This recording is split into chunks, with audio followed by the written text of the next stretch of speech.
پیار کی بڑی اس سے اور مثال کیا ہوگی، پیار کی بڑی اس سے اور مثال کیا ہوگی۔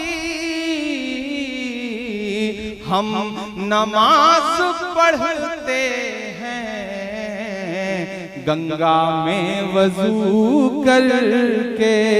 سواگت ہے دوستو آپ سبھی کا دیہات کی آواز میں آپ کے ساتھ محمد ارشاد سنیں گے دوستو عمران پرتاپ گڑھی کی ایک بہترین نظم۔ اس سے پہلے بتا دوں وقت کی رفتار میں کہاں کھو گئے ہم، کیوں اتنی جلدی بڑے ہو گئے ہم۔ آئیے سنتے عمران پرتاپ گڑھی کی نظم۔ تو آپ سے گزارش ہے ویڈیو کو لائک کیجیے اور چینل کو ضرور سبسکرائب کیجیے۔ کہا گیا کہ بالکل غیر سیاسی بات ہے، اور حضرت کا جو پورا کردار ہے، جو پوری زندگی ہے، جتنا میں نے ان کے بارے میں پڑھا، میری پہلی حاضری ہے لیکن ان کے بارے میں جتنا جانا، جتنا سمجھا، میں ان کا جو پیغام ہے، جو علم کا پیغام ہے اور جو محبت کا پیغام ہے، اس دونوں کو جوڑ کر کے اور موجودہ جو ہندوستان کا ماحول ہے اس میں چار مصرے پڑھتا ہوں کہ چاک ہے جگر پھر بھی آئے ہیں رفو کر کے، چاک ہے جگر پھر بھی آئے ہیں رفو کر کے، جائیں گے حقیقت سے تم کو روبرو کر کے، جائیں گے حقیقت سے تم کو روبرو کر کے، پیار کی بڑی اس سے اور مثال کیا ہوگی، پیار کی بڑی اس سے اور مثال کیا ہوگی۔ ہم نماز پڑھتے ہیں گنگا میں وضو کر کے، ہم نماز پڑھتے ہیں گنگا میں وضو کر کے۔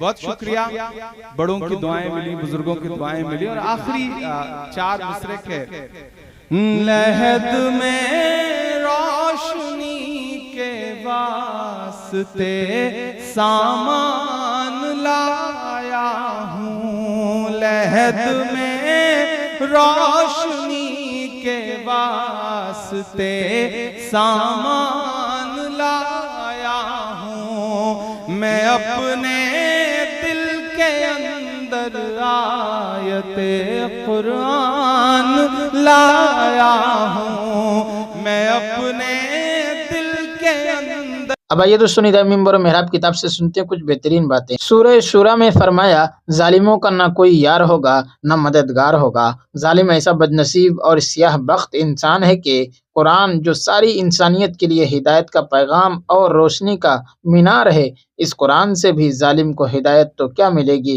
الٹا اس کی ضلالت اور خسارے میں اضافہ ہی ہوتا چلا جاتا ہے۔ سورہ بنی اسرائیل میں فرمایا اور ہم قرآن سے وہ چیز اتارتے ہیں جو مومنوں کے لیے شفا اور رحمت ہے، اور ظالموں کو تو وہ گھاٹا ہی زیادہ کرتا ہے۔ ظالم کی صرف آخرت ہی میں سزا نہیں ملے گی بلکہ بسا اوقات اسے دنیا میں بھی سزا مل کر رہتی ہے، حالانکہ دنیا تو دارالعمل ہے، دارالجزا نہیں ہے۔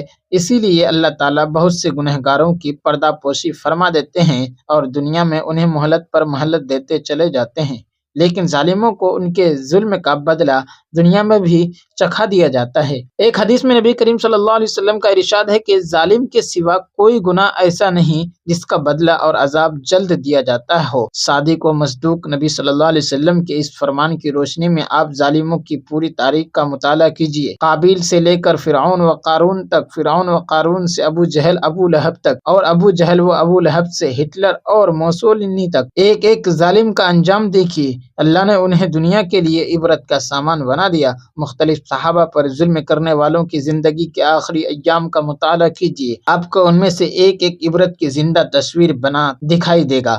ایک عثمان ذو النورین رضی اللہ تعالی عنہ پر ظلم کا پہاڑ ڈھانے والے قاتلوں کا انجام ہی ہماری آنکھوں کھول دینے کے لیے کافی ہے۔ آپ کے قاتلوں میں سے کوئی ایک بھی ایسا نہیں تھا جو انجام بد سے بچ سکا ہو۔ سودان بن حمران ہو یا اشتر نخعی، محمد بن ابی بکر ہو یا عمر بن حمق، عمر بن زابی حنظلی ہو یا کمیل بن زیاد، ان میں سے ہر ایک ذلت کی موت مرا۔